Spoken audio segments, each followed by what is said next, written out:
রাস্তা দিয়ে হাঁটছি আর সিগারেট খাচ্ছি, আর হাতে রয়েছে 25 বছরের সম্পদ, মানে আমার সার্টিফিকেট, যার জন্য জীবনের অনেক সুখ ত্যাগ করেছি এটা ভেবে যে ভবিষ্যতে সুখ আসবে।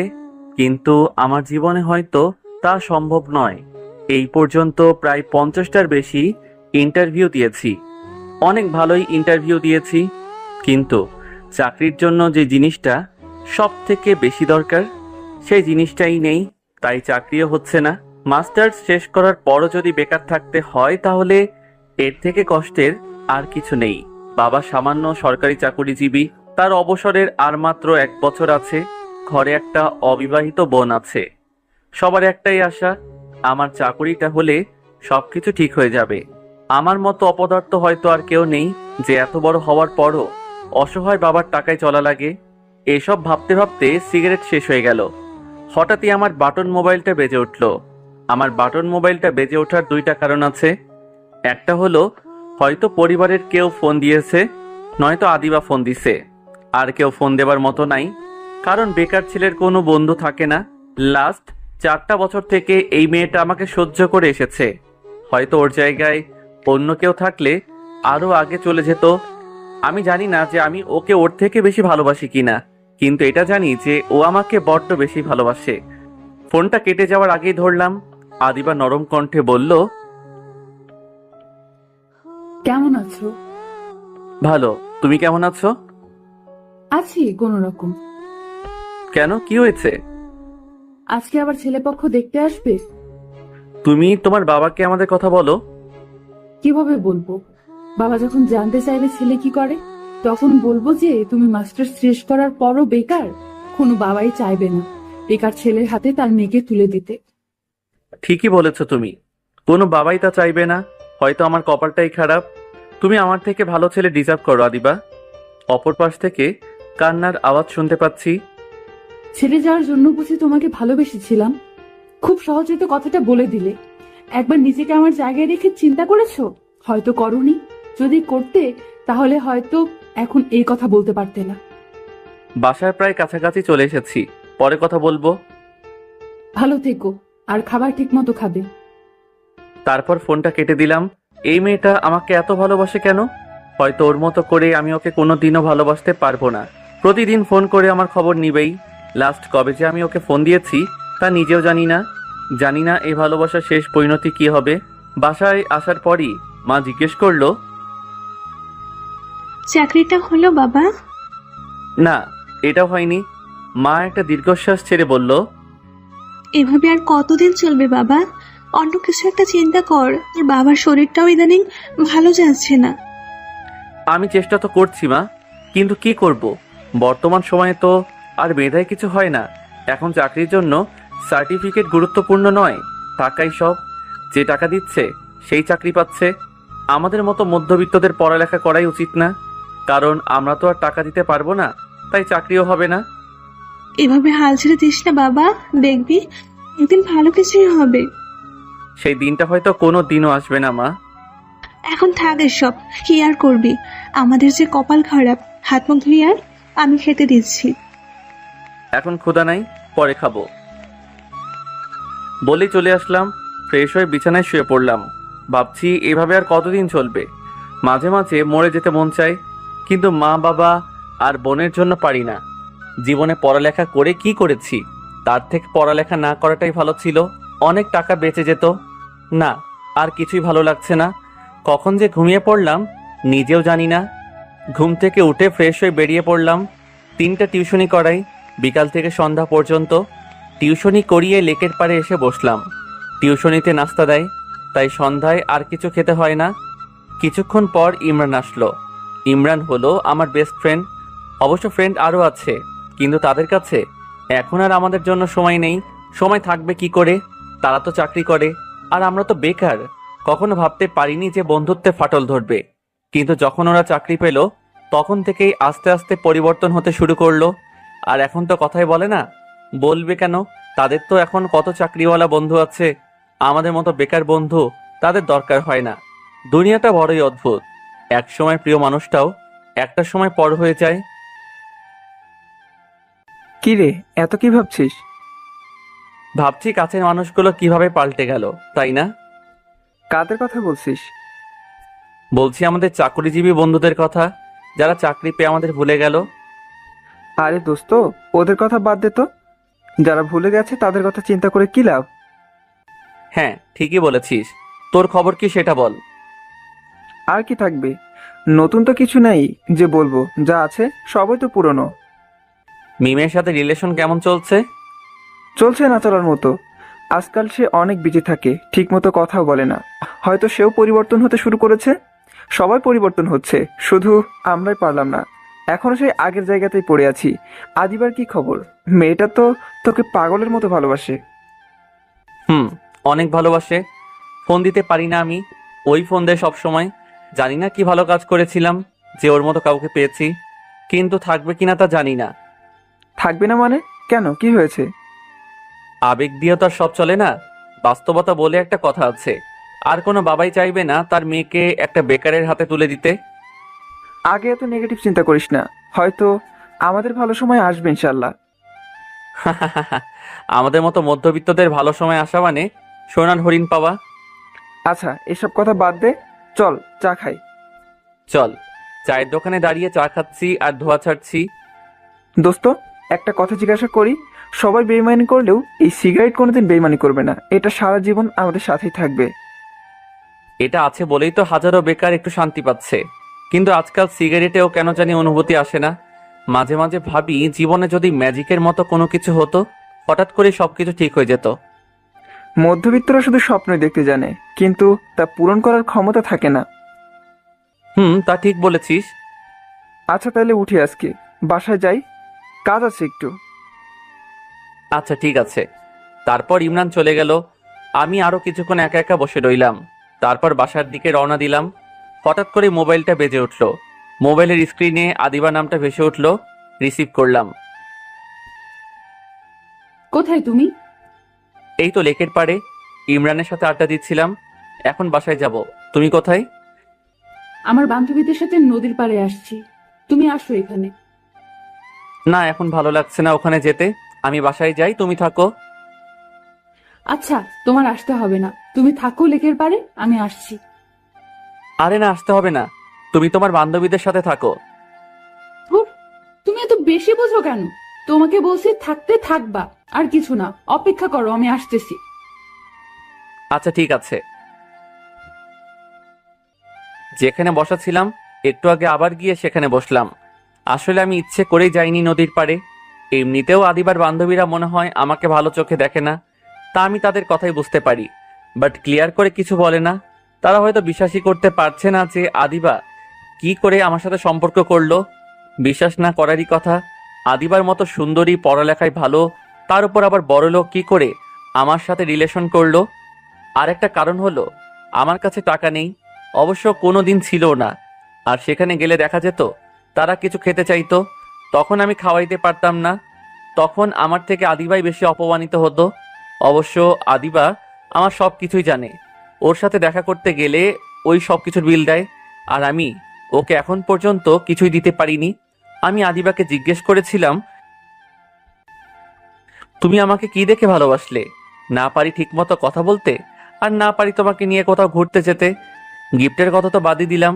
তখনও বলেছিল, দেখো, আমি তোমাকে কি দেখে ভালোবেসেছি তা বলতে পারবো না, কিন্তু এটা বলতে পারবো যে আমি তোমাকে অনেক ভালোবাসি।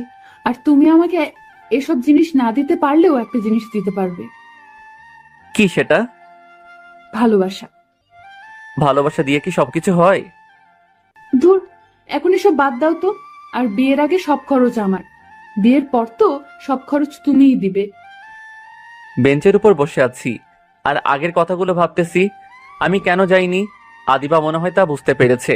ওর কাছে কোনো কিছুই লুকাতে পারি না, না বললেও কেন জানি সবকিছু বুঝে যায়। কিছুক্ষণ পর আদিবা আসলো। সরি, একটু দেরি হয়ে গেল। আরে না, কোনো সমস্যা না।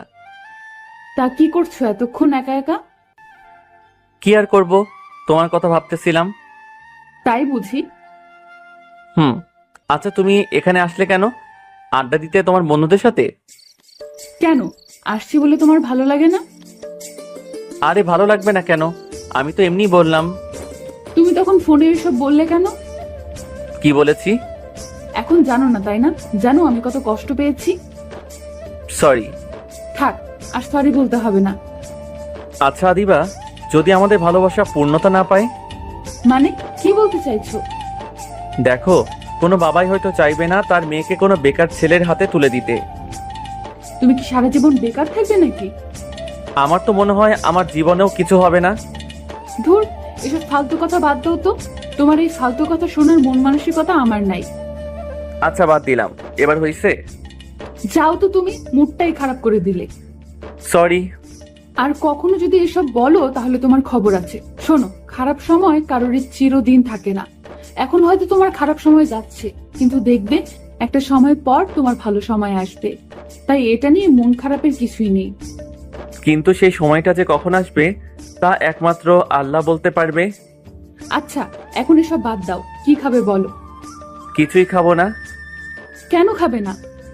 এমনি ভালো লাগছে না। তুমি বললেই তো আর হবে না। আমি যখন বলছি তখন তোমাকে খেতেই হবে। না খেতে মন চাইলেও জোর করে খাওয়াবা? হুম। অনিচ্ছা সত্ত্বেও আদিবার সাথে খেতে গেলাম। খাওয়ার পর আদিবাকে বললাম, এখন তাহলে আমি যাই। আরো কিছুক্ষণ থাকো না। না, আর থাকা যাবে না। বাসায় গিয়ে আবার ছোট বোনকে পড়াতে হবে। আচ্ছা ঠিক আছে, যাও, সাবধানে যেও। আচ্ছা। তারপর বাসায় চলে আসলাম। ছোট বোনটা এবার ইন্টার ফার্স্ট ইয়ারে পড়ে কমার্সে, আর আমিও কমার্সের স্টুডেন্ট, তাই রাতে ওকে পড়াই। ইদানিং রবি একটু বেশি হতাশায় ভুগছে। কখন কি বলছে কিছুই বুঝতে পারছি না। এমন সময় মিম ফোন দিল।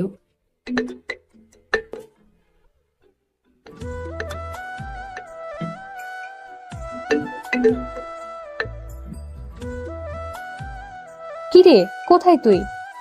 এই তো লেকের পারে। তোরা কোথায়? আমরা নদীর পাড়েই আছি। তুই লেকের পাড়ে কি করিস? এতক্ষণ রবির সাথে ছিলাম, এখন একা। কেন? রবি বাসায় চলে গেছে, ওর নাকি কি কাজ আছে। তাহলে তুই ওখানে একা বসে আছিস কেন? আমাদের এখানে আয়। ভালো লাগছে না, তাই বসে আছি। আর বসে থাকতে হবে না, নদীর পাড়ে আয়। আচ্ছা আসছি। তারপর রোদের ওখানে যেতে লাগলাম। যাওয়ার পরে মিম বলল, কিরে, তুই লেকের পাড়ে একা একা বসেছিলি কেন? এমনি ভালো লাগছিল না। তুই রবি ভাইয়ের সাথে দেখা করতে গেলি আর সে তোকে রেখে চলে গেল? আরে ওর নাকি কি কাজ আছে, তাই চলে গেছে। এসব কথা এখন বাদ দে তো। আচ্ছা চল, ওই দিকটায় যাই। তারপর আরো কিছুক্ষণ আড্ডা দিয়ে বাসায় চলে আসলাম। বাসায় আসার পরেই বাবা বলল, কোথায় ছিলে এতক্ষণ? ফ্রেন্ডসদের সাথে নদীর পাড়ে ঘুরতে গেছিলাম। লেখাপড়া তো নাই, সারাদিন তো খালি ঘুরে বেড়াও। এভাবে চলতে থাকলে পাশ করা লাগবে না। এক্সাম কবে তোমার? আরো পরে। তাই বলে এভাবে ঘুরে বেড়াবে? পড়ালেখায়ও মনোযোগ দাও, তা না হলে বলো বিয়ে দিয়ে দেই। না বাবা, আমি এখন বিয়ে করব না। এখনো তো পিচ্ছি। এখন থেকে ঠিকভাবে পড়ালেখা করব। আচ্ছা, মনে থাকে যেন। যাও ফ্রেশ হয়ে আসো, সবাই একসাথে খাবো। তারপর ফ্রেশ হয়ে সবাই খেতে বসলাম। খেয়ে দিয়ে বিছানায় শুয়ে পড়লাম। ভাবছি বাবা আমার বিয়ের পেছনে কেন পড়ে আছে বুঝতে পারছি না। অনেক ছেলে দেখছি, কিন্তু আমি না করে দিয়েছি। তারপর শর্ত দিয়েছি ঠিকভাবে পড়ালেখা করতে হবে, নতুবা বিয়ে দিয়ে দিবে। ধুর, কিছুই ভালো লাগছে না এখন। রবির সাথে কথা বলবো তাও পারছি না। ফোন দিতেছি তাও ধরতেছে না। আরো ফেসবুকও চালায় না। ফেসবুকে ঢুকে ফ্রেন্ডদের সাথে কথা বলতে লাগলাম। কিরে, কি করিস? কি আর করব, কিছুই না। তুই? ইমরানের সাথে কথা বলছি। বয়ফ্রেন্ড আছে, ভালো কথা। তাই বলে সারাদিন কথা বলবি? তুইও তোর বয়ফ্রেন্ডের সাথে বল। আমার আর সেই সৌভাগ্য নাই। আচ্ছা দোস্ত, কালকে কলেজে কথা হবে। বাই এখন। Okay bye. ফ্রেন্ডসরা সবাই এখন ওদের বয়ফ্রেন্ডদের সাথে কথা বলছে, আর আমি এক হাদারামের সাথে প্রেম করছি, যে আমার সাথে ঠিকমতো কথাই বলে না। তোর কিছুই ভালো লাগছে না, ঘুমও আসছে না। তারপর কিছুক্ষণ নাটক দেখলাম মোবাইলে, তারপর ঘুমিয়ে পড়লাম। সকালে ঘুম থেকে উঠে ফ্রেশ হয়ে রেডি হতে লাগলাম। কিছুক্ষণ পর মা এসে বলল, এত সকালে রেডি হয়ে কোথায় যাচ্ছিস? আজকে একটা কোম্পানিতে চাকরির ইন্টারভিউ দিতে যাব। ছোট একটা চাকরি, দেখি হয় কিনা। কিছু খেয়ে যা। সকালে খেতে ভালো লাগছে না, গেলাম আমি। সাবধানে যাস। রেডি হয়ে ইন্টারভিউয়ের উদ্দেশ্যে বেরিয়ে পড়লাম। আসলে সকালে আমার কিছুই খেতে ইচ্ছে করে না, অভ্যাসে পরিণত হয়ে গেছে। 11টার আগে কিছুই খাই না। আল্লাহর নাম নিয়ে বাসা দিয়ে বের হলাম। চাকরিটা খুবই ছোট, একটা চাকরি দেখি হয় কিনা। ইন্টারভিউ দিতে গেলাম, ভালোভাবে দিলাম, জানি না হবে কিনা। তারা বলল পরে ফোন দিয়ে জানাবে। বুঝে গেছি যে এই চাকরিটাও হবে না, কারণ এর আগেও অনেকে বলেছে যে পরে ফোন দিয়ে জানাবে, কিন্তু সেই ফোন এখনো আসেনি। তাই ধরেই নিয়েছি এটাও হবে না। 1 বছর হলো পড়ালেখা শেষ করেছি, কিন্তু এখনো বেকার। জানি না কবে এই বেকারত্ব ঘুচবে। আদিবা, তোমার সাথে আমার কিছু কথা আছে, একটু এদিকে আসবা? কি বলবেন বলেন। এখানে না, অন্য কোথাও। আরে এখানেই বলেন, কোনো সমস্যা হবে না। প্লিজ একটু আসো। আরে যা না, দেখ কি বলে। ঠিক আছে, তবে যা বলার তাড়াতাড়ি বলেন। আচ্ছা, আমি ইমন, তোমার 1 ইয়ার সিনিয়র। ও, আমি আদিবা। জানি আমি। কিভাবে? তোমাকে আমি অনেকদিন ধরেই কলেজে ফলো করে আসছি। কেন? আসলে কিভাবে যে বলি কথাটা ভেবে পাচ্ছি না। আমি তোমাকে ভালোবেসে ফেলেছি। I love you. সরি, আমার বয়ফ্রেন্ড আছে। তো কি হয়েছে? তুমি আমার সাথে কিছুদিন সময় কাটিয়ে দেখো, তারপর তোমার যাকে ভালো লাগবে তার সাথে রিলেশন করবে। আজব তো, ফালতু কথা বলেন কেন? আমি আপনার সাথে সময় কাটাবো কেন? আর আমার তো বয়ফ্রেন্ড আছে, তাহলে কেন এসব বলেন? আমি ওকে অনেক ভালোবাসি, আর কখনো আমাকে ডিস্টার্ব না করলে খুশি হব বলেই চলে আসলাম। মাথাটা গরম হয়ে গেছে। ভাগ্যিস উনি আমার সিনিয়র, জুনিয়র হলে থাপ্পড় দিতাম। কিরে, তোকে এত রাগি দেখাচ্ছে কেন?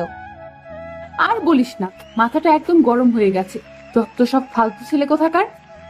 কি হয়েছে? আরে বলে কি না আমাকে তার পছন্দ। যখন বললাম বয়ফ্রেন্ড আছে আমার, তখন বলে আমার সাথে সময় কাটিয়ে দেখো, তারপর যাকে পছন্দ হবে তাকে বেছে নেবে। তুই বল, এটা কেমন কথা? আমি কেন তার সাথে সময় কাটাবো? সিনিয়র না হলে থাপ্পড় দিতাম। ছেলেটার মাথায় মনে হয় প্রবলেম আছে। তুই হাসছিস, আর আমার প্রচন্ড রাগ হচ্ছে। আচ্ছা, হাসবো না, এখন চল ক্যান্টিনে গিয়ে কিছু খেয়ে আসি। রাস্তা দিয়ে হাঁটছি আর ভাবছি কি করা উচিত আমার। বাসায় গিয়েই বা কি বলবো? এই শহরে একটা চাকরি পাওয়া মানে সোনার হরিণ হাতে পাওয়া, কিন্তু মনে হচ্ছে সেই সোনার হরিণটা আমাদের মতো মধ্যবিত্তদের কখনো পাওয়া হবে না। বাবা মা অনেক কষ্ট করে আমাদের লেখাপড়া করায়, এটা ভেবে যে তারা কত কষ্ট করলেও আমাদের যাতে কষ্ট করতে না হয়, কিন্তু তাদের সব কষ্টই বৃথা যায়। কারণ আজকাল চাকরি পেতে হলে যা সবচেয়ে বেশি প্রয়োজন সেই জিনিসটাই মধ্যবিত্তদের থাকে না। বাসায় চলে আসলাম, কোনো কিছু না বলেই আমার রুমে এসে শুয়ে পড়লাম। কিছুই ভালো লাগতেছিল না, কী বা বলতাম মাকে।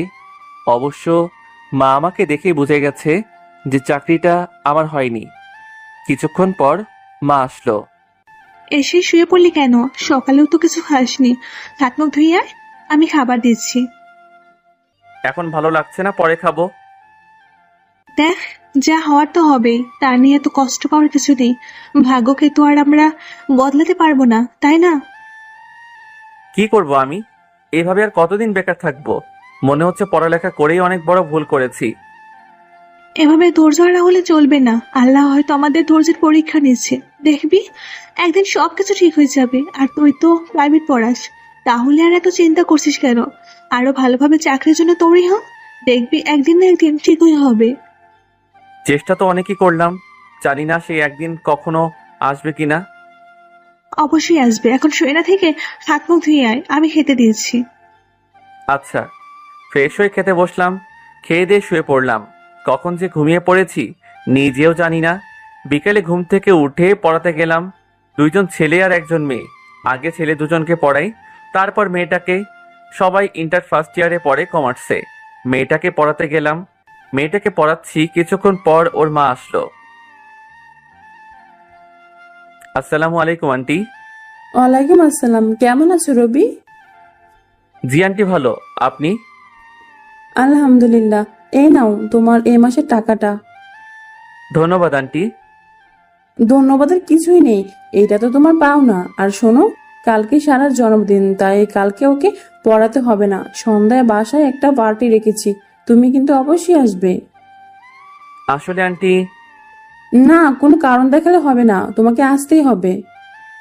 স্যার, শুধু আসলে কিন্তু হবে না, আমার জন্য কিন্তু গিফটও আনতে হবে।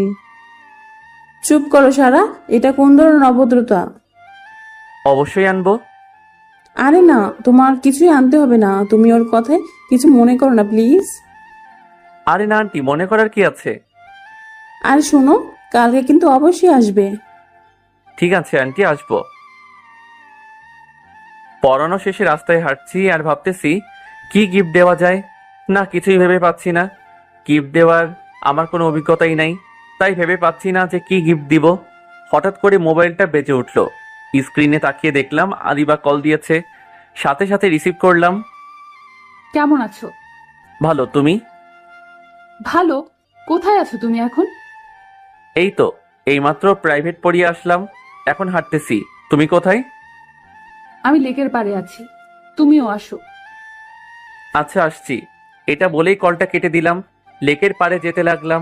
ভালোই হলো, আদিবার সাথে দেখা হয়ে গেল। ওর কাছ থেকে জেনে নেওয়া যাবে যে কি গিফট দেওয়া যায়।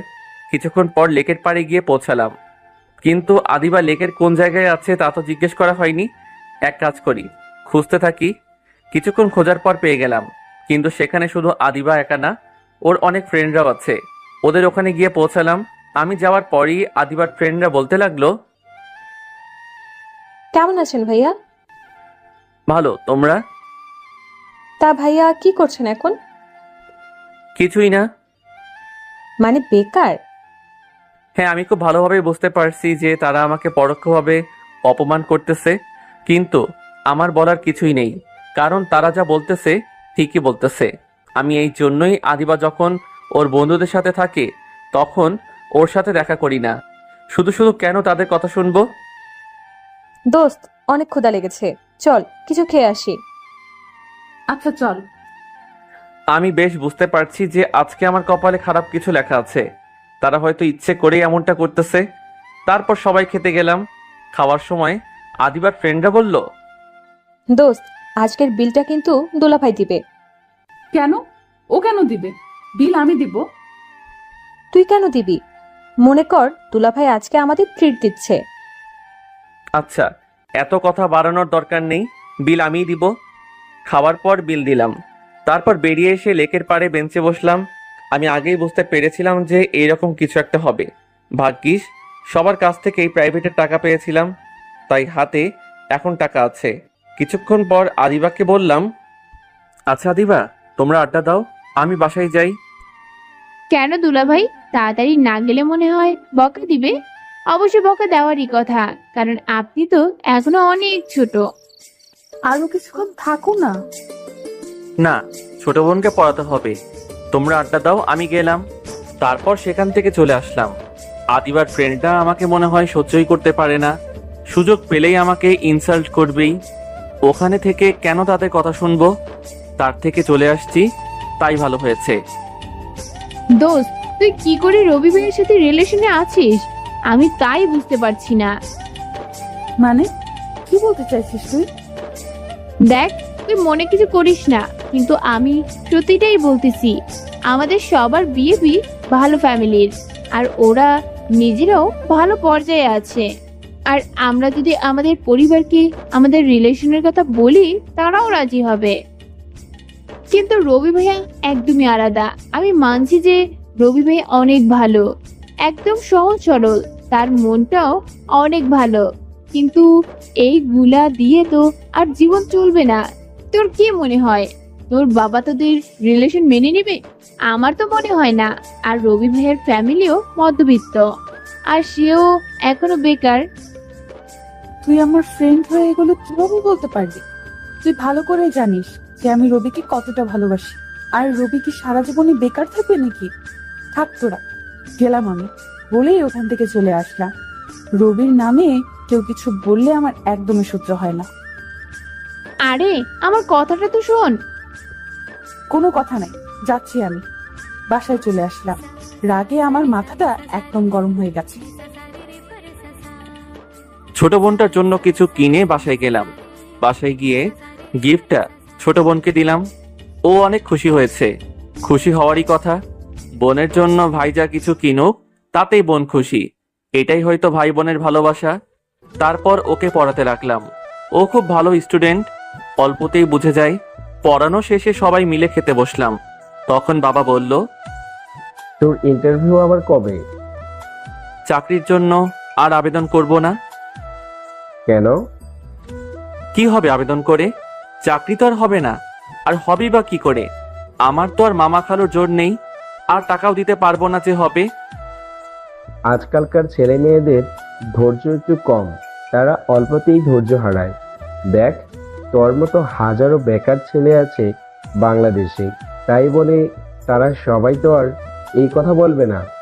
কোনো কিছু সহজে পেলে তার মূল্য থাকে না। আর তুই আবারও ভালোভাবে প্রস্তুতি নে চাকরির জন্য। বারবার চেষ্টা কর, দেখবি হবেই। আর সবার চাকরি তো আর টাকায় হয় না, অনেকের মেধাও হয়। কঠিন পরিশ্রম কর, যাতে সেই অনেকের মধ্যে তুইও থাকতে পারিস। আর মন থেকে এইসব চিন্তা দূর কর, তবেই সফলতা আসবে। খেয়ে দিয়ে বিছানায় এসে শুয়ে পড়লাম আর বাবার কথাগুলো ভাবতে থাকলাম। আসলে বাবা যা বলেছে ঠিকই বলেছে। অনেকের তো মেধায়ও চাকরি হয়, আর আমার মতো বেকার তো লাখ লাখ আছে। তাহলে আমি কেন হাল ছেড়ে দিব? আরো ভালোভাবে চাকরির জন্য প্রস্তুতি নিতে হবে। এসব ভাবতেছিলাম, তখনই মোবাইলটা বেজে উঠলো। স্ক্রিনে তাকিয়ে দেখলাম আদিবা ফোন দিয়েছে। রিসিভ করলাম। কি করো? ফুটবল খেলি। খেলবা তুমি? মানে কিছু না। এত রাতে মানুষ কি করে আর কি করো এইটা নিজের যখন ফোন দিবা তখন জিজ্ঞেস করবা। কি হয়েছে তোমার বলো তো? এরকম করতেছো কেন? কিছুই হয়নি আমার। কি আর হবে? আমি তো তোমার কাছে বেশি কিছু চাইনি রবি, শুধু তোমার কাছে একটু সময় চেয়েছিলাম আমার জন্য, কিন্তু সেটাও তুমি দিতে পারলে না। লাস্ট 1 মাস তুমি আমার সাথে ঠিকভাবে কথাই বলো নাই, দেখা তো দূরের কথা। আর আমি ফোন না দিলে একবারও তো আমার খোঁজ খবর নাও না। দেখো আদিবা, তুমি ভালো করেই জানো আমার অবস্থা। গোল্লায় যাক তোমার অবস্থা, আমার তো মনে হয় তুমি আমাকে ভালোই বাসো না। তুমি এটা বলতে পারলে? হ্যাঁ পারলাম। বলেই ফোনটা কেটে দিল। বুঝলাম না হঠাৎ করে আদিবা এইভাবে কথা বললো কেন। কোনো সময় তো আদিবা এইরকম ভাবে কথা বলে না আমার সাথে। তাহলে আজ হঠাৎ করে কি হলো? এসব ভাবতে ভাবতে ঘুমিয়ে পড়লাম। সকালে ঘুমিয়ে আছি, মোবাইলের রিংটোনে ঘুম ভেঙে গেল।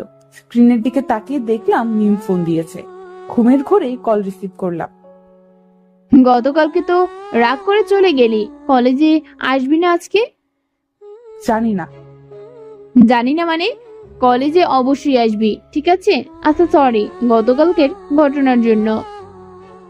আরে না, ঠিক আছে, সরি বলতে হবে না। আচ্ছা তাহলে কলেজে আয়। আচ্ছা। তারপর ঘুম থেকে উঠে ফ্রেশ হয়ে নাস্তা করলাম। তারপর রেডি হয়ে কলেজে গেলাম।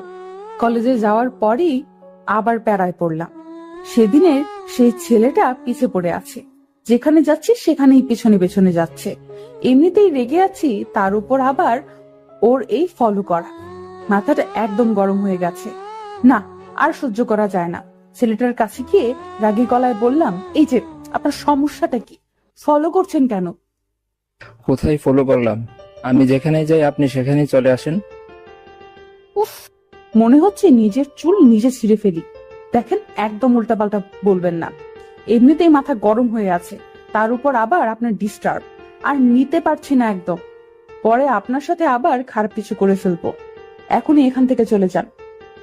খারাপ কিছু করলে তো ভালোই হয়, আপনি করতে পারেন, আমি কিছু মনে করব না। উফ, দেখুন আমাকে রাগাবেন না কিন্তু, তাহলে একদমই ভালো হবে না। আচ্ছা, আর রাগারাগির দরকার নেই, আমি এখান থেকে চলে যাব, তবে একটা শর্ত আছে। কি শর্ত? আপনাকে আমার সাথে কফি খেতে হবে। কি? আমি আপনার সাথে কফি খেতে কেন যাব? তাহলে আমিও আপনার পিছু ছাড়ছি না। ছাইরেন না পিছু। তার মানে আপনি চান যে আমি আপনার পিছু নেই? আজব তো, এটা কেন চাইবো? আর আপনি কিন্তু বাড়াবাড়ি করছেন। জানি আমি, তাই তো বলছি কফি খেতে চলেন, তাহলেই আর বাড়াবাড়ি করব না। উফ, আমি পাগল হয়ে যাব। আচ্ছা যাব, তবে এরপর আর আমাকে বিরক্ত করতে পারবেন না।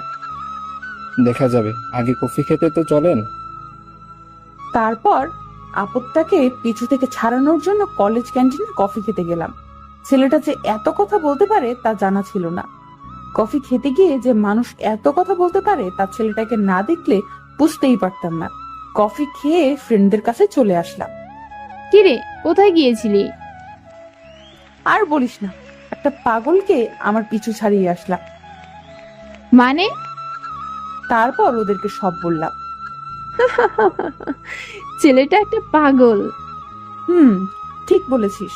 ক্লাস করে বাসায় চলে আসলাম। বাসায় আসার পর ফ্রেশ হয়ে খাবার খেলাম। খেয়ে দিয়ে বিছানায় শুয়ে পড়লাম। রবিকে ফোন দিতে যাব, তখনই গতকালকের রাতের কথা মনে পড়ে গেল। ধুর, আমিও যে কখন কি করি না নিজেও জানি না। গতকালকে নিমের উপর অনেক রেগেছিলাম। তারপর আবার রবি তো ফোন দেয় না, তাই তখন ওর সাথে ওইরকম করেছিলাম। শুধু শুধুই ওর সাথে ওইরকম করলাম। নিজের কাছেই এখন খুব খারাপ লাগছে। বিছানায় শুয়ে শুয়ে আদিবার কথা ভাবছি। ও গতকালকের পর একটা বারও ফোন দেয়নি। হয়তো ওর কাছে আমার মূল্য কমে গেছে। হঠাৎই মোবাইলে কল আসলো। স্ক্রিনে তাকিয়ে দেখলাম আদিবা কল দিয়েছে। রিসিভ করলাম। কেমন আছো? ভালো, তুমি? ভালো। কি করো? শুয়ে আছি। তুমি? আমিও শুয়ে আছি। ভালো। তোমার কথা এরকম লাগছে কেন? কিরকম লাগছে? কেমন জানি। না, কিছু না। তারপর কিছুক্ষণ দুজনেই চুপ রইলাম। কেউ কোনো কথা বললাম না। গতকালকে আদিবার ব্যবহারে খুব রাগ হয়েছিল। নীরবতা ভেঙে আদিবা বলল, রবি, আমি খুবই সরি রাতে তোমার সাথে ওরকম ব্যবহার করার জন্য। প্লিজ মাফ করে দাও। আরে কি বলছো? তুমি তো আর ভুল কিছু বলো নাই। যা বলেছো ঠিকই বলেছো। না, কিছুই ঠিক বলি নাই। খুবই খারাপ ব্যবহার করেছি তোমার সাথে। আসলে মিমের উপরে রেগেছিলাম, তাই তোমার সাথে ওইরকম করেছি। সরি আমি। আরে না, সরি বলতে হবে না। আমি কিছু মনে করিনি। আমি জানি আমার ব্যবহারে তুমি কষ্ট পেয়েছো।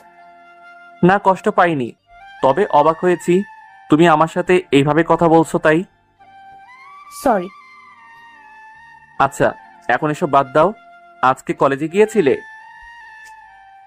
গিয়েছিলাম। আজকে সন্ধ্যায় লেকের পাড়ে আসবে? না, আসতে পারবো না। যাবো এক জায়গায়। কোথায় যাবে? আমি যেই মেয়েটাকে পড়াই আজকে ওর জন্মদিন, তাই সন্ধ্যায় পার্টি আছে ওদের বাসায়, সেখানে যেতে হবে। ও ভালো। তা কি গিফট দেবা? আরে তার কথাই তো ভুলে গিয়েছিলাম। তোমাকে গতকালকে জিজ্ঞেস করতে চেয়েছিলাম যে গিফট দিব, কিন্তু এরপর মনে ছিল না।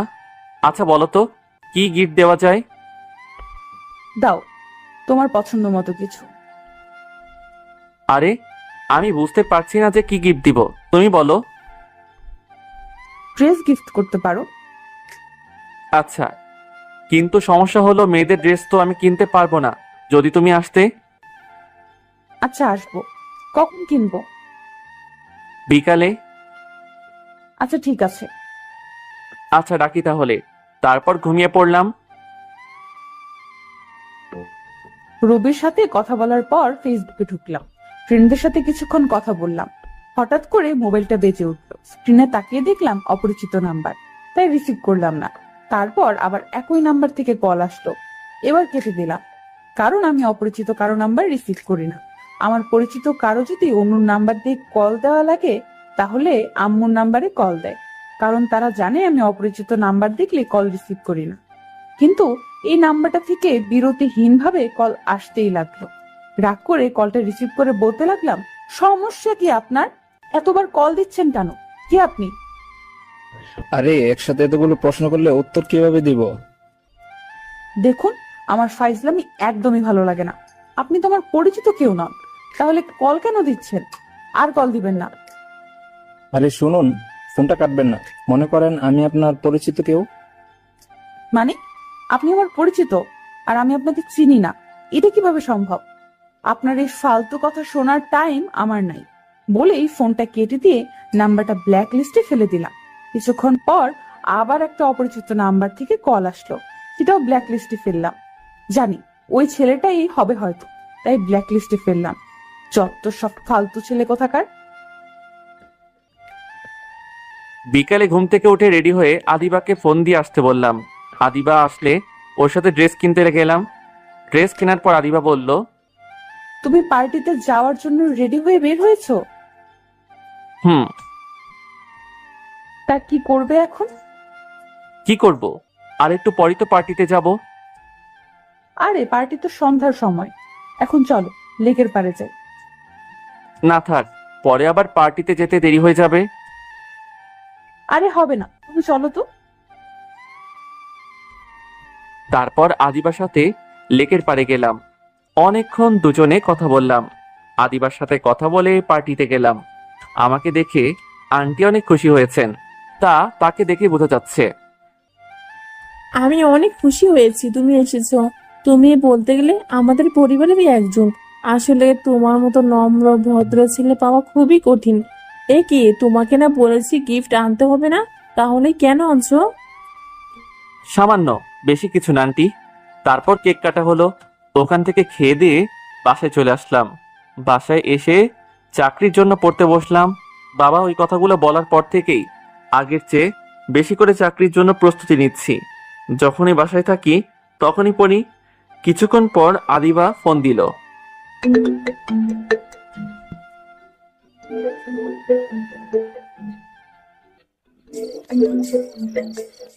কি করো? পড়ছি। তুমি কি করো? পড়ো মানে? তুমি কি আবার স্কুলে ভর্তি হলে নাকি? আরে না, চাকরির জন্য পড়ছি। যখন বাসায় থাকি তখনই পড়ি। এবার অনেক ভালোভাবে চাকরির জন্য প্রস্তুতি নিব। ভালো। রাতে খাওয়া হয়েছে? তোমার? এইমাত্র খেলাম। ভালো। আচ্ছা রাখি, তাহলে কালকে কথা হবে। আচ্ছা ঠিক আছে, পড়ো তুমি বলেই ফোন কেটে দিল। আর একটু কথা বললে কি হতো? মনে হচ্ছে যেন আমার জন্য ওর পড়ার ডিস্টার্ব হচ্ছে। আজকাল রবি কেমন যেন হয়ে গেছে, একদমই সময় দেয় না আমাকে। ওর চাকরিটা হলেই বাবাকে ওর কথা বলবো, কিন্তু চাকরিটা যে ওর কবে হবে কে জানে। মনে হচ্ছে এখনই বাবাকে বলে দিই, কিন্তু বললেই তো আর হবে না। যখন শুনবে ছেলে বেকার, তখন আর কিছুই বলার থাকবে না। এসব ভাবতে ভাবতে কখন যে ঘুমিয়ে পড়েছি নিজেও জানি না। সকালে ঘুম থেকে উঠে ফ্রেশ হয়ে কলেজে গেলাম। কলেজে যাওয়ার পর আবার সেই প্যারা। সেই ছেলেটাকে এতবার বলার পরও আমার পিছু ছাড়ছে না। কেমন আছো আদিবা? এতক্ষণ পর্যন্ত ভালো ছিলাম, কিন্তু এখন আর ভালো নেই। কেন? কেন আবার? আপনি বিরক্ত করলে ভালো কি করে থাকবো? তুমি রাজি হয়ে গেলে তো আর বিরক্ত করব না। দেখুন, আমার বয়ফ্রেন্ড আছে, তারপরও কেন আমার পিছু ছাড়ছেন না? বয়ফ্রেন্ড আছে তাতে কি, আমাকেও বানাও। ঠাস করে দুইটা চর বসিয়ে দিয়ে বললাম, তোর কি আমার ফালতুমি মনে হয় যে সবার সাথে প্রেম করে বেড়াবো? এতদিন বড় বলে সম্মান করেছি, কিন্তু আর সহ্য করতে পারছি না। তোকে এত করে বুঝিয়েছি যে আমার বয়ফ্রেন্ড আছে, তাও কেন পিছু ছাড়ছিস না? আর আমি জানি যে কাল তুই আমাকে ফোন দিয়েছিলি, তোর কণ্ঠ শুনেই আমি বুঝতে পেরেছিলাম। আচ্ছা, তোর সামনেই আমার বয়ফ্রেন্ডকে কল দিচ্ছি, তারপর রবিকে কল দিলাম, কল দিয়ে ফোনটা লাউড স্পিকারে দিলাম। কি করো? কিছু না, বাসায় আছি। তুমি কি করো? আমি কলেজে আছি। কিছু হয়েছে তোমার? আমার আবার কি হবে? না মানে কলেজ টাইমে ফোন দিলে তারপর আবার তোমার কথাও কেমন জানি লাগছে। আরে না, আমার কিছু হয়নি। তোমার কথা মনে পড়লো তাই কল দিলাম। অনেক ভালোবাসি তোমাকে। আচ্ছা রাখছি, পরে কথা বলবো। তারপর ফোন কেটে দিয়ে ইমনকে বললাম, এবার মাথায় ঢুকছে সবকিছু? সরি, আসলে আমি ভেবেছিলাম যে তুমি আমার সাথে এমনি এমনি বলছো তোমার বয়ফ্রেন্ডের কথা, আর আমি তোমাকে অনেক ভালোবেসে ফেলেছিলাম, তাই তো তোমার পিছু পড়ে থাকতাম সব সময়। আর আমি ফালতু ছেলেদের মতো মেয়েদের ডিস্টার্ব করে বেড়াই না। তুমি ফার্স্ট কোনো মেয়ে যাকে ভালোবেসেছি, তাই তো তোমার পিছু নিতাম। সরি তোমাকে এতদিন বিরক্ত করার জন্য, আর কখনো তোমাকে বিরক্ত করব না। পারলে আমাকে মাফ করে দিও। এগুলো বলেই ছেলেটা চলে গেল। তারপর আমি ও ফ্রেন্ডদের কাছে চলে গেলাম, ওদের সাথে আড্ডা দিতে লাগলাম। ক্লাস করে বাসায় চলে আসলাম। বাসায় এসে ফ্রেশ হয়ে খেতে বসলাম। তখন বাবা বলল, তোমার লেখাপড়া কেমন চলছে? এই তো বাবা ভালো। ভালো? তা তো তুমি বলছো, কিন্তু তোমাকে তো আমি পড়তেই দেখি না। পড়ি তো বাবা, কখন পড়ো? রাত 9টার পরে পড়ি। কি যে পড়ো তা তো রেজাল্টেই দেখা যাবে। খাওয়ার পর রুমে এসে শুয়ে পড়লাম। আজকে কেন জানি খুব ক্লান্ত লাগছে, তাই বিছানায় শুয়ে পড়তেই ঘুমিয়ে গেলাম। রাতে সবাই মিলে খেতে বসলাম। তখন বাবা বলল, তোমার ইন্টারভিউ আবার কবে? কিছুদিন পর একটা আছে বাবা, ওইটার জন্যই ভালোভাবে প্রস্তুতি নিচ্ছি।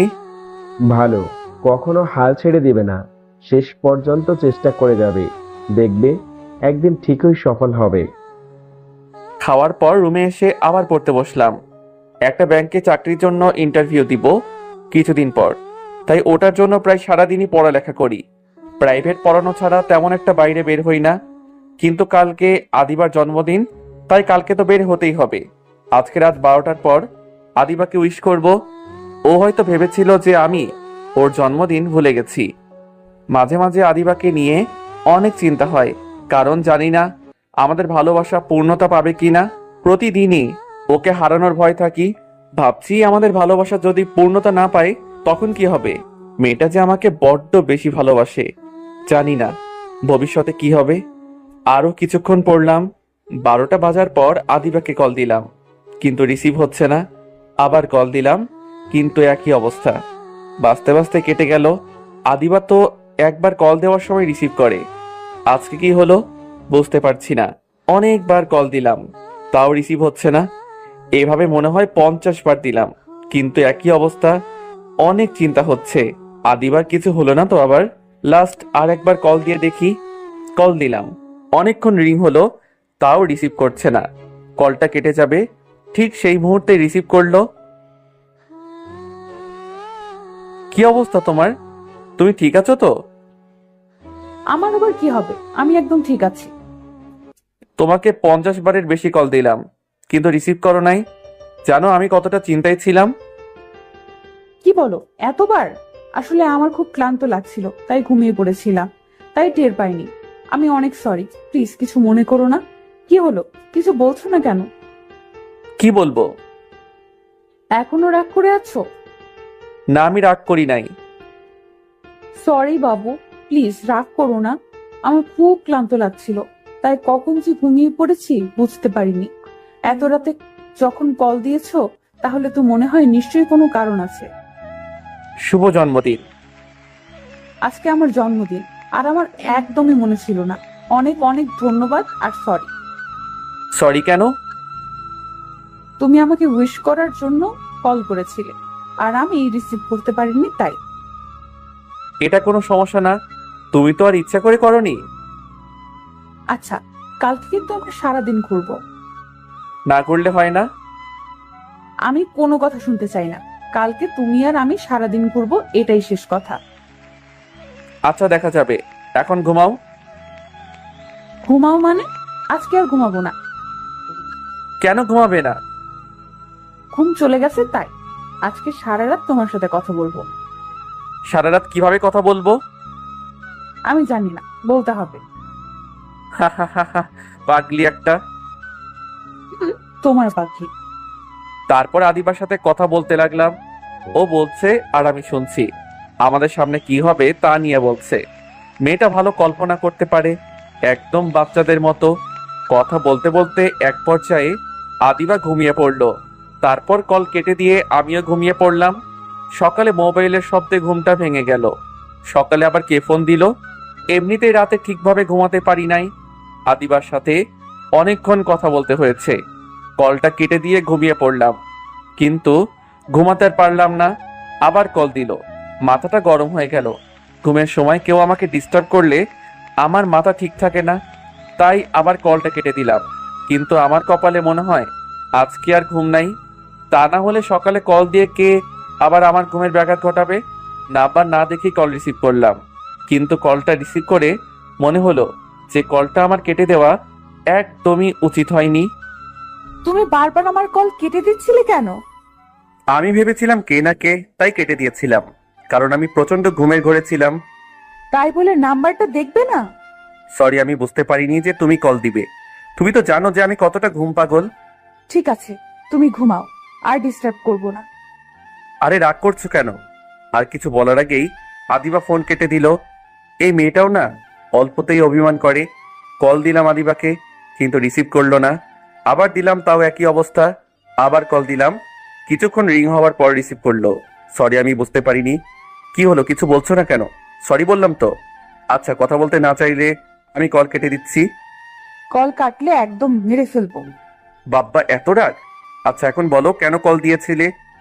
তোমাকে না রাতে বলেছিলাম আমার সাথে সারা রাত কথা বলতে, তুমি তা না করে কল কেটে দিয়েছিলে কেন? তুমি তো ঘুমিয়ে পড়েছিলে। তোমার কারণেই তো ঘুমিয়ে পড়েছিলাম। তুমি ঠিকভাবে কথা বললে তো আর ঘুমাতাম না। আর তুমি আমাকে ঘুমাতে দিলে কেন? তুমি কথা বলতে বলতে ঘুমিয়ে পড়লে আমি কি করব? আচ্ছা, এখন এসব বাদ দাও। আজকে কিন্তু আমরা সারা দিন ঘুরবো। আচ্ছা, তা এখন কি করবে? এখন আবার ঘুমাবো। ঘুমাও আর যা করো, ঠিক টাইমে তোমাকে যেন লেকের পাড়ে পাই। আরে এখনো তো 7টা বাজে নাই, 10টার আগে চলে আসবো। আচ্ছা ঠিক আছে, ঘুমাও তুমি। আচ্ছা, তারপর কল কেটে দিয়ে আবার ঘুমিয়ে পড়লাম। ঘুম থেকে উঠে ফ্রেশ হয়ে কিছু খেলাম। তারপর আদিবাকে কল দিয়ে লেকের পাড়ে আসতে বললাম। লেকের পাড়ে গিয়ে দেখি আমার আগেই আদিবা চলে এসেছে। তারপর লেকের পাড়ে কিছুক্ষণ থেকে দুজনে নদীর পাড়ে ঘুরতে গেলাম। নদীর পাড়ে দুজনে পাশাপাশি হাঁটতেছি, হালকা বাতাস বইছে, ভালোই লাগছে অনেক। নদীর পাড়ে একটা রেস্টুরেন্ট আছে, দুপুরে ওখানে খেলাম দুজনে। খাওয়ার পর অন্য এক জায়গায় ঘুরতে গেলাম। ঘুরতে ঘুরতে সন্ধ্যা হয়ে আসলো। তারপর আদিবাকে বললাম, সন্ধ্যা হয়ে গেল, এখন তাহলে তুমি বাসায় যাও। আরো কিছুক্ষণ থাকি না? আর থাকতে হবে না, সেই সকালে বের হয়েছো, এখন বাসায় যাও, তা না হলে তোমার বাবা মা আবার চিন্তা করবে। চিন্তা করবে না, আমিও তাদের বলে এসেছি আমি বান্ধবীদের সাথে আজকে সারা দিন ঘুরবো। সারাদিনই তো ঘুরলাম, এখন বাসায় গিয়ে একটু বিশ্রাম নাও। আচ্ছা ঠিক আছে। তারপর আদিবাকে ওর বাসায় এগিয়ে দিয়ে আমি আমার বাসায় চলে আসলাম। রাতে শুয়ে শুয়ে আজকের দিনটার কথা ভাবতে থাকলাম। আজকের দিনটা খুব সুন্দর ছিল। আজকের মুহূর্তগুলোর কথা কখনো ভুলবো না, এসব ভাবতেছিলাম। হঠাৎই মোবাইলটা বেজে উঠলো। স্ক্রিনে তাকিয়ে দেখলাম অপরিচিত নাম্বার। এত রাতে আবার কে কল দিল? যাই হোক, রিসিভ করলাম। তুমি কি রবি? জি, আপনি কে বলছেন? আমি আদিবার বাবা। আসসালামু আলাইকুম আঙ্কেল। ওয়ালাইকুম আসসালাম। ভালো আছেন আঙ্কেল? হ্যাঁ ভালো। যেটা বলতে তোমাকে কল দিয়েছিলাম, কালকে সন্ধ্যায় আমাদের বাসায় চলে এসো, তোমার সাথে জরুরি কথা আছে। জি আঙ্কেল, অবশ্যই আসবো। আচ্ছা ঠিক আছে, রাখি, কালকে কথা হবে। আচ্ছা, আসসালামু আলাইকুম আঙ্কেল। কল কেটে দিয়ে ভাবতে থাকলাম আদিবার বাবা আমাকে কি বলবে। তাহলে কি আদিবা ওর বাবাকে আমাদের কথা বলে দিয়েছে? তাহলে তো আমাকে বলতো, হয়তো আমাকে সারপ্রাইজ দিতে চেয়েছিল। কালকে গিয়ে দেখি কি বলে আদিবার বাবা। পরের দিন সন্ধ্যায় আদিবাদের বাসায় গেলাম। কিছুক্ষণ পর আদিবার বাবা আসলো আর বলতে লাগলো, দেখো রবি, আমি জানি আদিবা তোমাকে অনেক ভালোবাসে, আর ও ভীষণ স্বপ্নবিলাসী, বাস্তবতা একদমই বোঝার চেষ্টা করে না। আর তোমাদের ভালোবাসার কোনো ভবিষ্যৎ আমি দেখতে পাচ্ছি না। এখন আদিবা তোমাকে অনেক ভালোবাসে, কিন্তু এটা হয়তো বেশি দিন থাকবে না। কোনো না কোনো এক সময় তোমাদের সংসারে অশান্তি সৃষ্টি হবেই।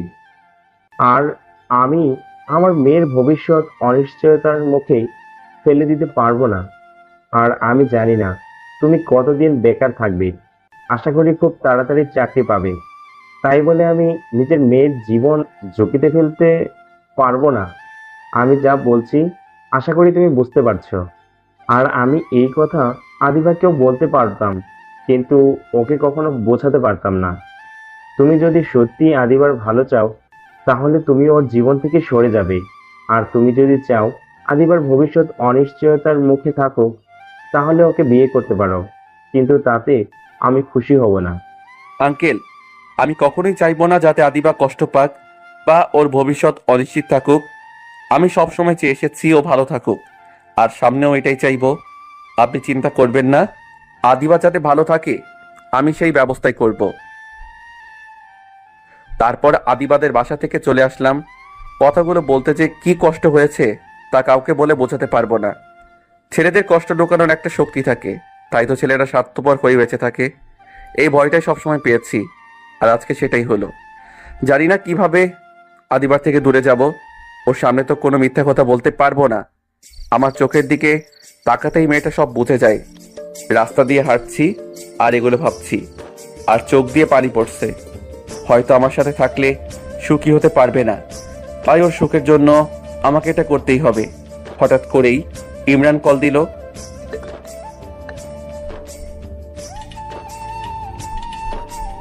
কিরে, কি অবস্থা? আজকাল তো তোর কোনো খোঁজ খবর নাই। আছি কোনো রকমে। তোর কি অবস্থা? ওই আগের মতোই। তোর কণ্ঠ কেমন জানি লাগছে, কি হয়েছে রে? আরে না, আমার আবার কি হবে? আচ্ছা, লেকের পাড়ে আয়। আচ্ছা, আসতেছি। ভালোই হলো ইমরান ফোন দিয়েছে, ওর কাছ থেকে সাহায্য নিতে হবে। লেকের পাড়ে চলে গেলাম। আমাকে দেখেই ইমরান বলল, কিরে, তোর চোখ লাল কেন? তারপর ওকে সবকিছু বললাম। জানি না তোকে কি বলবো। তুই আদিবার কথা একটুও ভাবিস না, ও তোকে পাগলের মতো ভালোবাসে। দোস্ত, আদিবা আমার সাথে ভালো থাকবে না, আর আমি চাই না যে আদিবা আমার সাথে চড়িয়ে কষ্ট পাক। তুই একবারও ভেবে দেখছিস আদিবা কিভাবে এটা সহ্য করবে? জানি না আমি, তবে আমাকে এটা করতেই হবে। আমি চাই ও সুখে থাকুক। তোর কি মনে হয় ও তোকে ছাড়া সুখে থাকবে? হ্যাঁ, থাকবে। তোকে আর কি বলবো, আমি নিজেই অনেক সমস্যার ভিতরে আছি রে। তোর আবার কিসের সমস্যা? সমস্যা তো একটাই, তাহিয়া। ও আবার কি করলো? ইদানিং ও যেন কেমন একটা হয়ে গেছে। আগের মতো আর আমার সাথে কথা বলে না। অনেক পর ফোন দেওয়ার পর ধরে, রাতে অনেক সময় কল ওয়েটিং পাই। হয়তো সে অন্য কাউকে পেয়ে গেছে। এইগুলো বলার জন্যই তোকে আজকে কল দিয়েছিলাম। ভাবছিলাম অনেকদিন তোর সাথে দেখাও হয় না, আজকে দেখাও হবে আর কষ্টের কথাও বলতে পারবো। তুই ছাড়া তো আর কেউ নেই আমার। আমাদের দুইজনের জীবনটা খুবই অদ্ভুত। তুই আদিবার থেকে দূরে সরে যেতে চাইছিস, আর এদিকে তাহিয়া আমার থেকে দূরে চলে যেতে চাইছে। আচ্ছা, আমি একবার ওর সাথে কথা বলে দেখব। তুই আবার ওকে কি বলবি? দেখ, তোদের রিলেশনের শুরু থেকে আমি ছিলাম। আমি হয়তো ওকে বোঝাতে পারবো, বোঝাতে না পারি, কিন্তু ও কেন এমন করছে তা তো জানতে পারবো। আচ্ছা, দেখ চেষ্টা করে। আমার মনে হয় না তোর সাথে কথা বলবে ও। দুজনে ধোয়া উড়াচ্ছি আর চা খাচ্ছি। দুজনের কষ্টই এক, হারানোর ভয়। কিছুক্ষণ পর বাসায় চলে আসলাম। বাসায় এসে খেয়ে দিয়ে শুয়ে পড়লাম। ভালো লাগছিল না। রাতে শুয়ে শুয়ে ভাবতে থাকলাম কিভাবে আদিবাকে কথাগুলো বলবো। ও তো আমাকে অনেক ভালোবাসে। জানি না কি করব, তবে যে করি হোক এটা করতেই হবে। হঠাৎ মোবাইলটা বেজে উঠলো। স্ক্রিনে তাকিয়ে দেখলাম আদিবা কল দিয়েছে। এখন কি করব কিছুই মাথায় আসতেছে না। এই অবস্থায় কিছুতেই ওর সাথে স্বাভাবিকভাবে কথা বলতে পারবো না। আমার কথা শুনলেই ও বুঝে যাবে যে কিছু একটা হয়েছে। কলটা বাজতে বাজতে কেটে গেল, কিন্তু আবার কল আসলো। এবারও ধরলাম না। না, এইভাবে হবে না। আদিবা কল দিতেই থাকবে, তা না হলে মেসেজ দিবে। তা দেখলে আর নিজেকে সামলাতে পারবো না। তার থেকে ভালোভাবে ফোনটা অফ করে দেই। ফোন অফ করে শুয়ে রইলাম। জানি আদিবা এখন কি ভাববে। ও হয়তো অনেক চিন্তা করবে, কিন্তু এছাড়া আমার আর কিছু করার নেই। আমি কখনোই ওকে বলতে পারবো না যে তুমি আমাকে ভুলে যাও। এটা বলা আমার দ্বারা সম্ভব নয়। জানি না কিভাবে কি করব, কিছুই মাথায় আসছে না। হঠাৎ মনে পড়লো আজকে ইমরানের কথাগুলো। নিজের ভালোবাসাকে তো ধরে রাখতে পারলাম না, কিন্তু ওর ভালোবাসাকে হারাতে দেওয়া যাবে না। অনেকক্ষণ পর ফোনটা অন করলাম। তারপর তাহিয়াকে কল দিলাম, কিন্তু ধরলো না। কিছুক্ষণ পর আবার দিলাম, তাও ধরলো না। এইভাবে অনেকক্ষণ পর ফোনটা ধরলো। এতবার কেন কল দিচ্ছেন? কি আপনি? আমি রবি। ও আপনি? তা কল কেন দিয়েছেন? তোমার সাথে কথা ছিল। কি বলবেন বলেন। তোমার সাথে আর ইমরানের সাথে কি হয়েছে? ওর সাথে আর কি হবে? তাহলে তুমি ওর সাথে কথা বলো না কেন? ও ফোন দিলে তোমাকে ওয়েটিং পায়। তুই জানো ও তোমাকে কতটা ভালোবাসে, নাকি বুঝেও না বোঝার ভান করে আছো? দেখুন, আপনার এই ফালতু কথা শোনার টাইম আমার নাই। আমার পার্সোনাল লাইফে আপনাকে নাক গলাতে হবে না। আর ওকে এত করে ইগনোর করি, তারপরও কেন বুঝে না যে আমি আর ওকে চাই না? আপনি প্লিজ ওকে বলবেন আমাকে আর বিরক্ত না করতে। বুঝেছি, নতুন কাউকে পেয়ে গেছো হয়তো। আর কিছুই বলবো না, শুধু একটা কথাই বলবো, অনেক বড় ভুল করলে তুমি। ভুল তো আগেই করেছি, ওর সাথে রিলেশনে জড়িয়ে। আমার আগেই বোঝা উচিত ছিল যে ওর আর আমার ভিতরে আকাশ পাতাল ব্যবধান। আর ও তো কিছুই করে না। এখন বিয়ে করেই বা আমাকে কি খাওয়াবে? আমি আর কিছু বললাম না, ফোনটা কেটে দিলাম। ওর এইসব কথা আর শুনতে ইচ্ছা করছে না। ভালোই হলো, ওর মতো মেয়ে ইমরানের জীবন থেকে চলে গেছে। এদের কাছে ভালোবাসাটা খেলনা হয়ে গেছে। যখন যাকে ইচ্ছে ব্যবহার করবে। তাহিয়ার সাথে কথা বলার সময় আদিবা অনেকবার ফোন দিয়েছিল, না নিতে পারছি না। মেয়েটাকে যা বলার সরাসরি বলবো। কিছুক্ষণ পর আবার আদিবা ফোন দিল। কলটা রিসিভ করে আদিবা কিছু বলার আগে বললাম, কালকে বিকালে নদীর পাড়ে এসো, কথা আছে। আর কিছু জিজ্ঞেস করো না এখন, অনেক ব্যস্ত আছি আমি, কালকে কথা হবে। আদিবাকে কিছু বলার সুযোগটা দিয়ে কলটা কেটে দিলাম। অনেক কষ্টে কথাগুলো বলেছি, জানি না কিভাবে আদিবাকে কালকে বলবো, কিছুই মাথায় আসছে না। বিছানায় শুয়ে শুয়ে এসব ভাবতেছি, চোখে ঘুম নেই, শুধু আদিবার কথা ভাবতেছি। কখন যে ঘুমিয়ে পড়েছি নিজেও জানি না। সকালে ঘুম থেকে উঠতে অনেক দেরি হয়ে গেল, কারণ রাতে একদমই ঘুমাতে পারি নাই। ফ্রেশ হয়ে কিছু খেয়ে ইমরানকে কল দিয়ে লেকের পাড়ে আসতে বললাম। তাহিয়ার সাথে রাতে হওয়া কথাগুলো ওকে বললাম। তোকে একটা কথাই বলবো, যা হয়েছে ভালোর জন্যই হয়েছে। ও তোর যোগ্যই ছিল না। না, একদম কষ্ট পাচ্ছি না। আগেই ভেবেছিলাম যে এমন কিছু একটা হবে। তবে কি জানিস, ওকে অনেক ভালোবাসতাম, কিন্তু ও তোর মূল্য দিল না। দোস্ত, তুই আদিবার ব্যাপারটা আর একবার ভেবে দেখ। তুই নিজেও কষ্ট পাবি আর আদিবাকেও কষ্ট দিবি। এখন বুঝতে পারছি ভালোবাসার মানুষের কাছ থেকে কষ্ট পাওয়ার আঘাত কতটা।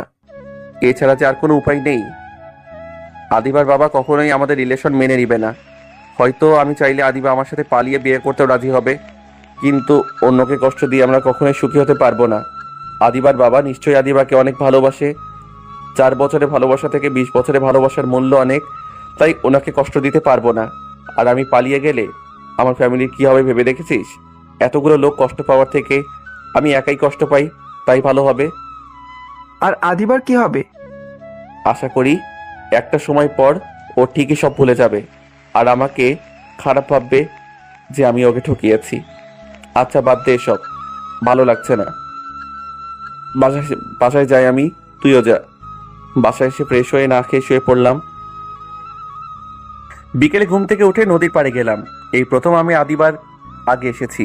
শেষবারের জন্য ওকে দেখবো তাই আগে এসেছি। শুনেছি ছেলেদের নাকি কষ্ট লুকানোর একটা শক্তি থাকে, এখন তা বুঝতে পারছি। নিজের হাতে নিজের ভালোবাসাকে কুরবানি দিতে এসেছি। অনেক স্বার্থপর আমি। আদিবার কথা একবারও ভাবলাম না। হয়তো আজকের পর আদিবার কাছে আমি ঘৃণার পাত্র হব। ও হয়তো ঘৃণা করবে রবি নামের সেই ছেলেটিকে, যাকে ও একসময় ভালোবাসতো। তাই ভালো হবে। ওর সাথে না থাকতে পারলেও ওর ঘৃণার পাত্র হয়ে তো সারা জীবন থাকতে পারবো, এতেই আমি খুশি। ভালোবাসার জন্য না হোক, ওকে ঠকিয়েছি এর জন্য হলেও ও আমাকে মনে রাখবে। কিছুক্ষণ পর আদিবা আসলো, এসে বলতে লাগলো, কি হয়েছে তোমার? রাতে ওইভাবে কথা বললে কেন? আমি কতটা চিন্তায় ছিলাম। না কিছুই হয়নি আমার। তুমি আমার কথা একটুও ভাবলে না। জানো আমি কতটা চিন্তায় ছিলাম, সারা রাত ঘুমাতে পারি নাই। সরি তোমাকে কষ্ট দেওয়ার জন্য। আচ্ছা বাদ দাও, তুমি জানি কি বলবে আমাকে। আসলে কিভাবে বলবো বুঝতে পারতেছি না। আরে এত টেনশন নিও না তো, বলো কি বলবে। আমাকে ভুলে যাও। আরে ফাইজলামি না করে বলো তো কি বলবে। ফাইজলামি করছি না, যা বলছি একদমই ঠিক। তোমাকে আমি ভালোবাসি না, আর আগেই বলা উচিত ছিল, কিন্তু পারি নাই। তাই তো লাস্ট কিছুদিন ধরে তোমার সাথে আর আগের মতো কথা বলি না। আমি অন্য একজনকে ভালোবাসি, আর গতকাল রাতে তার সাথে কথা বলেছি। তুমি প্লিজ ভুলে যাও আমাকে। কান্না জড়িত কণ্ঠে আদিবা আমাকে বলল। রবি প্লিজ আমার সাথে ফাইজলামি করো না। এমনিতেই আমি অনেক টেনশনে আছি। বলো আমাকে কি হয়েছে, কেন এমন করছো? এইবার রাগী কণ্ঠে আদিবাকে বললাম, তোকে আর কতবার বলবো আমি তোকে ভালোবাসি না। আমি অন্য একজনকে ভালোবাসি। তোকে আর আমার পছন্দ হয় না। তুই অন্য কোনো ছেলেকে খুঁজে নিস আর আমাকে তোর থেকে মুক্তি দে। আর তুই যে শুধু আমার সাথে রিলেশনে আছিস তার কি কোনো গ্যারান্টি আছে? আমার তো মনে হয় কলেজের অনেক ছেলের সাথে তোর রিলেশন আছে। অনেক বলেছিস তুই, আর না। তোকে আমি পাগলের মতো ভালোবাসতাম, আর তুই এভাবে তার প্রতিদান দিলি। আমার নিজের কাছেই নিজের ঘৃণা লাগছে যে এতদিন আমি একটা নিচু মনের ছেলেকে ভালোবেসেছিলাম। তোকে আমি পাগলের মতো ভালোবাসি, আর তুই আমার সাথে প্রতারণা করলি। তোদের শরীরে তো মধ্যবিত্তের রক্ত, তাই যতই তোরা ভালো হওয়ার নাটক করিস না কেন, শেষ পর্যন্ত তোদের আসল রূপ বেরিয়ে আসে। দূর হয়ে যা আমার চোখের সামনে থেকে, আর কোনোদিনও যেন তোকে আমি আমার চোখের সামনে না দেখি। এই বলে আদিবা চলে গেল। আমি হাসছি আর চোখের জল ফেলছি। শেষবারের মতো আদিবাকে দেখলাম। ইচ্ছে করে আদিবাকে ওই কথাগুলো বলেছি, কারণ আমি আদিবার চোখের জল সহ্য করতে পারছিলাম না। তাই আমি চেয়েছিলাম ও আমার উপরে রাগ করুক, আমাকে ঘৃণা করুক, তা না হলে আমি নিজেকে কন্ট্রোল করতে পারতাম না, কারণ ওর চোখের পানি আমি একদমই সহ্য করতে পারি না। একদিকে চোখের পানি ফেলছি আর অন্যদিকে হাসছি। বাসায় চলে আসলাম। বাবাকে বললাম ঢাকা মামার বাসায় যাব, ওখানে থেকে চাকরির প্রস্তুতি নিব। তাছাড়া সামনে ঢাকাতে একটা চাকরির ইন্টারভিউ আছে। বাবা রাজি হলো। মামাকে কল দিয়ে সব বলল। এখানে থাকলে আদিবাকে ভুলতে পারবো না, আর চাকরির জন্য প্রস্তুতিও নিতে পারবো না, তাই ঢাকাতে যাব। এখানে থাকলে আদিবার স্মৃতিগুলো আমাকে তাড়া করে বেড়াবে। পরের দিনই ঢাকাতে চলে আসলাম। স্মৃতিগুলোকে মিথ্যে বলার চেষ্টায় আদিবাকে ভুলে থাকার জন্য প্রায় সারাদিনই বই নিয়ে পড়ে থাকি, কিন্তু তাও সফল হই না। কিভাবে হব? আদিবা যে আমার রক্তে মিশে আছে। 3 বছর পর আজকে অফিসে কাজের চাপ একটু বেশি। উপর মহল থেকে 2 জন অফিসার আসবে আমাদের ব্যাংক পরিদর্শনের জন্য, তাই একটু চাপে আছি। যদি কোনো ভুল হয় তাহলে ব্যাংকের মান সম্মান চলে যাবে। কাজ করতেছিলাম, কিছুক্ষণ পর শুনলাম তারা এসে গেছে। যাই হোক, আমি আমার মতো কাজ করতেছি। কিছুক্ষণ পর পিয়ন এসে বলল আমাকে নাকি ম্যানেজার স্যার ডাকতেছে। তারপর ম্যানেজার স্যারের রুমে গেলাম। ম্যানেজার স্যার বলল তারা কিছু জানতে চায়। তারপর তাদের কাছে গেলাম, তারা যা জানতে চায় তার উত্তর দিতে। আগেই বুঝেছিলাম যে এইরকম কিছু হবে, যেহেতু আমি ক্যাশিয়ার তাই আমার কাছে জানতে চাইবে লেনদেনের ব্যাপারে। তারপর তাদের কাছে গেলাম, কিন্তু তাদের দুজনের ভিতরে একজনকে দেখে তো অবাক হয়ে তাকিয়ে আছি। ভাবছি এটা কি করে হতে পারে? যা চাইনি তাই হলো। আবার সেই পুরনো স্মৃতি, যে এতদিন ভুলার মিথ্যা চেষ্টা করেছি কিন্তু পারিনি। কিন্তু এতদিন পর আবার তার মুখোমুখি হব তা ভাবতে পারিনি। সেও আমাকে দেখে অবাক হয়েছে, কিন্তু শুধু একটাই পরিবর্তন, তার চোখে ভালোবাসার পরিবর্তে আমার জন্য ঘৃণা দেখতে পাচ্ছি। আমি ওর সাথে যা করেছি তাতে হয়তো আমি এটাই পাওয়ার যোগ্য ছিলাম। নিজেকে কন্ট্রোল করে তাদের সাথে পরিচিত হলাম। তারা যা জিজ্ঞেস করলো তার উত্তর দিলাম। তারা দুজন ছিল। ছেলেটাই সব প্রশ্ন করলো, কিন্তু আদিবা কিছুই বলল না। হয়তো ও আমার সাথে কথা বলতে ইচ্ছুক নয়। শুধু ওই একবারই আদিবা আমার দিকে তাকিয়েছিল, তারপর আর তাকাইনি। সবকিছু ঠিকঠাকভাবে শেষ হলো, তারাও চলে গেল, কিন্তু রেখে গেল পুরনো সেই কষ্ট আমার জন্য। হা হা হা, এখন এত কষ্ট পাচ্ছি কেন? আমি তো আদিবাকে ছেড়ে এসেছিলাম, শুধুই ওকে কষ্ট দিয়েছি। রাতে শুয়ে শুয়ে ভাবছি এতদিন পর কেন ওর সাথে দেখা হলো। আবার পুরনো সেই স্মৃতি আমাকে তাড়িয়ে বেড়াচ্ছে। এই 3 বছরে একটা রাত তো যায়নি যে আদিবাকে না ভেবে কাটিয়েছি। ও কি এখনো আমার কথা ভাবে? না, ও আমার কথা ভাববে কেন? ও তো আমাকে ঘৃণা করে। অফিস থেকে কিছুদিনের জন্য ছুটি নিয়েছি, বাড়িতে যাব। এই 3 বছরে একবারও বাড়িতে যাইনি। যেই স্মৃতি ভুলে থাকার জন্য বাড়িতে যাইনি, সেই স্মৃতি আমার সামনে চলে এসেছে। বাবা মাকে কল দিয়ে বললাম বাড়িতে আসার কথা। তারা অনেক খুশি হয়েছে। খুশি হবারই কথা, কারণ 3 বছর পর ছেলে বাড়ি আসবে। পরের দিন সকালে গাড়িতে উঠলাম বাড়িতে আসার জন্য। বিকেলের মধ্যেই বাড়িতে চলে আসলাম। আমাকে দেখেই মা জড়িয়ে ধরে কান্না করতে করতে বলল, এতদিন তোর আমাদের কথা একবারও মনে পড়লো না? এতবার করে যে বললাম তাও আসলি না। আরে এখন এসব কথা থাক, অনেক দূর থেকে এসেছে, ফ্রেশ হয়ে আসুক, ওকে কিছু খেতে দাও। তারপর ফ্রেশ হয়ে কিছু খেলাম, তারপর একটু রেস্ট নিলাম। সন্ধ্যায় ইমরানকে কল দিলাম।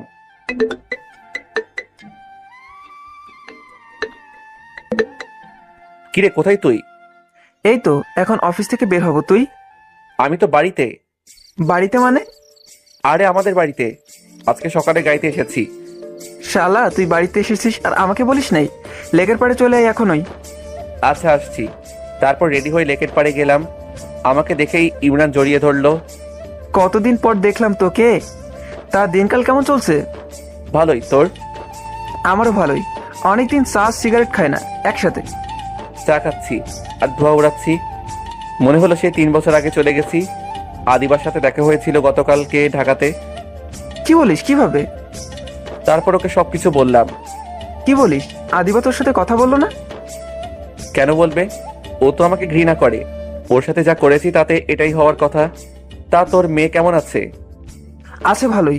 বিয়ের সময় আসলি না, মেয়ে হলো তাও আসলি না। কেন আসিনি তা তো ভালো করেই জানিস।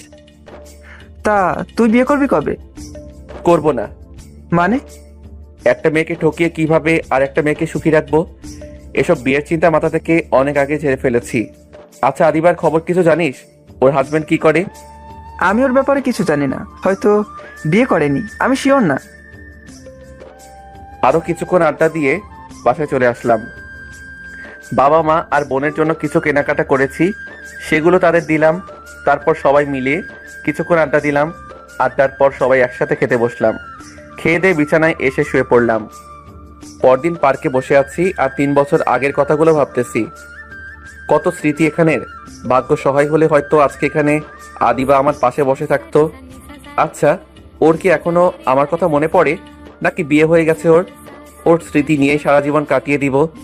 হঠাৎ দেখলাম আদিবা একটা ছেলের সাথে হাসতে হাসতে কথা বলতেছে।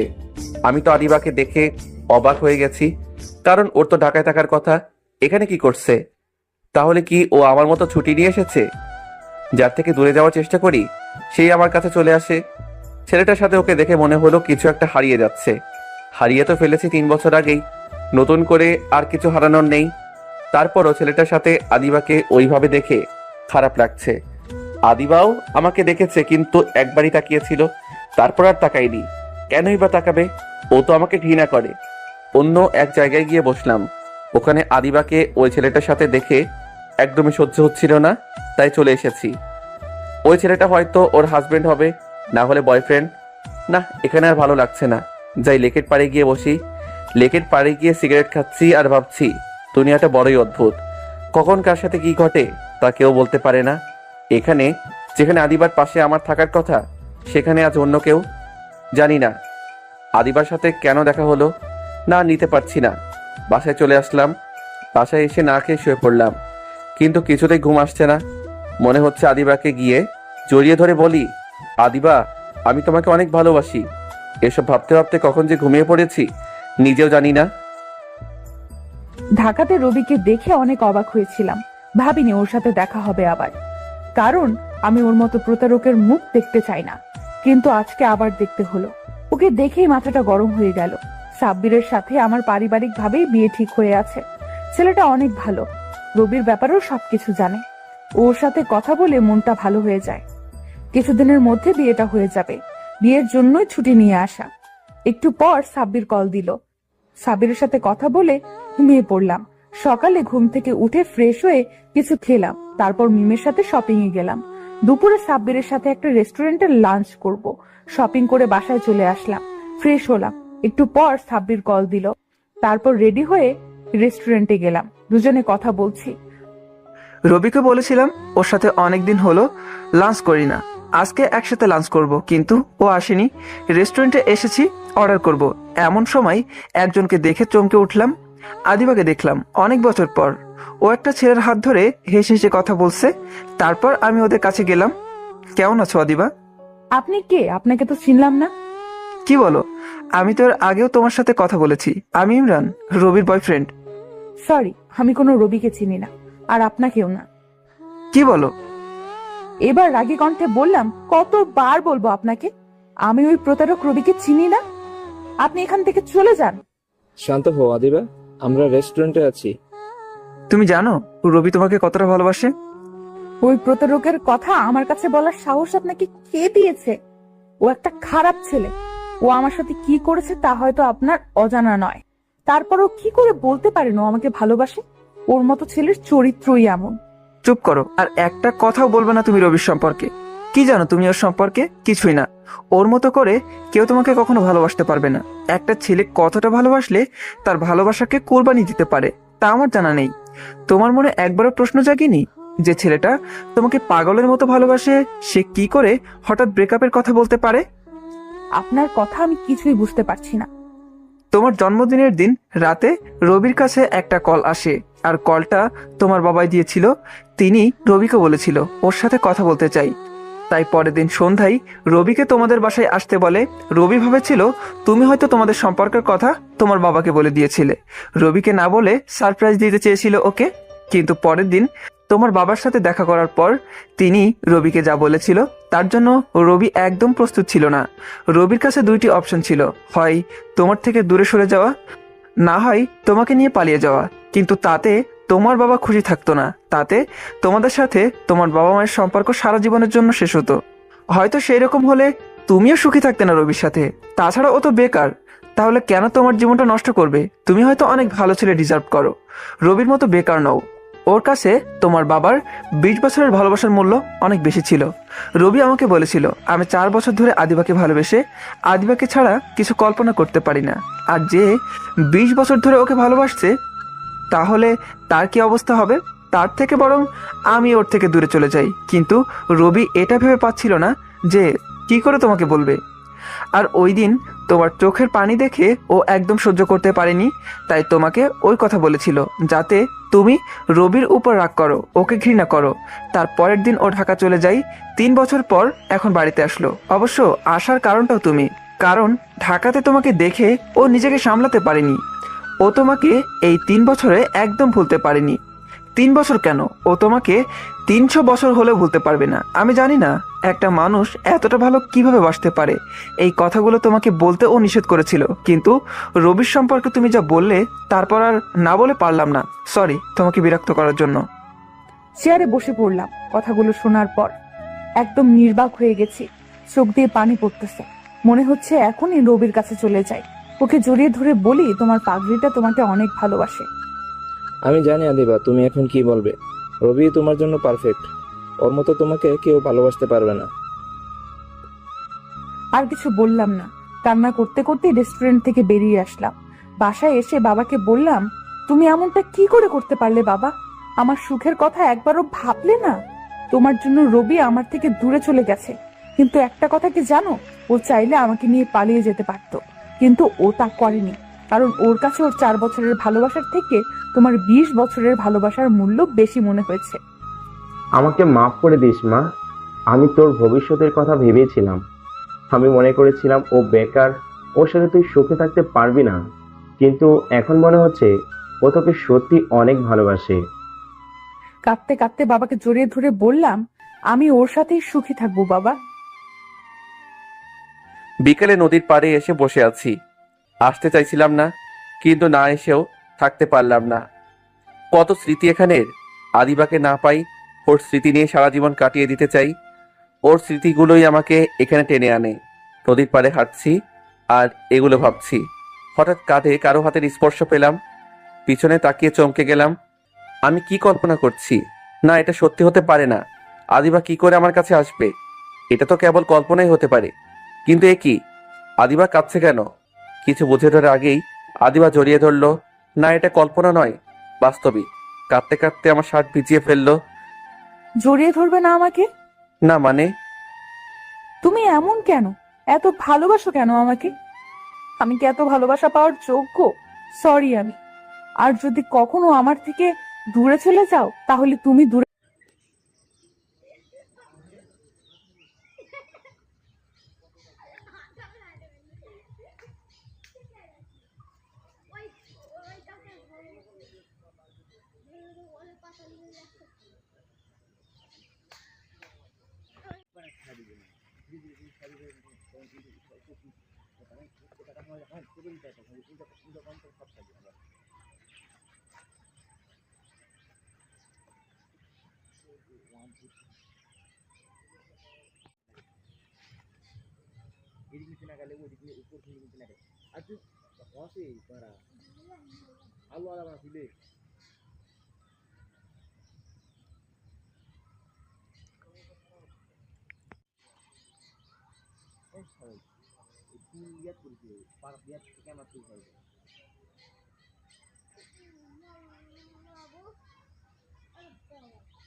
চাইলে